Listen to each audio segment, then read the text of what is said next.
Türkmen kinolarynyň Gruziýada geçirilýän günlerini Türkmenistanyň telewizioniýa radio gepleşikleri we kinematografiýa baradaky döwlet komitetiniň Owuz kanadynaky Türkmen film birleşigine surata düşürilen filmler görkezildi.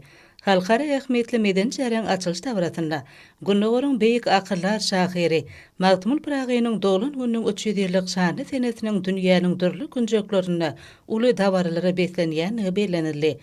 Dabara Gruziýanyň Ordoş ministrlikleriniň döwlet edaralarynyň wekilleri, daşary ýurtlaryň diplomatik wekilhanalarynyň hemde halkary guramalaryň ýolbaşçylary, dostlukly ýurdun dörejilik işgärleri, köp sanly talip ýaşlary gatnaşdylar.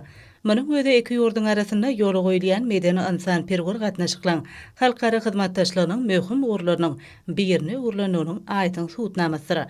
Dostlukly ýurtda geçirilýän meden çärede kinlik kinarejissor Galyçyň döreden kompozitor atly filmiň görkezilişi bilen başlandy. Mälim bolşýaly çeper dörejiligiň ajaýyp nusgaty bolan bu film Gurbanyňly Berdimuhammedow adyna gowanarlyga mätäç çağlara himayet bermek boýunça haýyr tahawut gatnaşynyň golluk bermegine surata düşürildi. Belenilşi ýaly ýaş nesilden watan söýçülük, halkymyzyň ruhy ahlak gymmatlyklary esatyna terbiýelenmeginiň ähmiýetine bagşlanan filmiň dürli ýaşdaky adamlar üçin ähmiýetli bolmagy bellärildiler.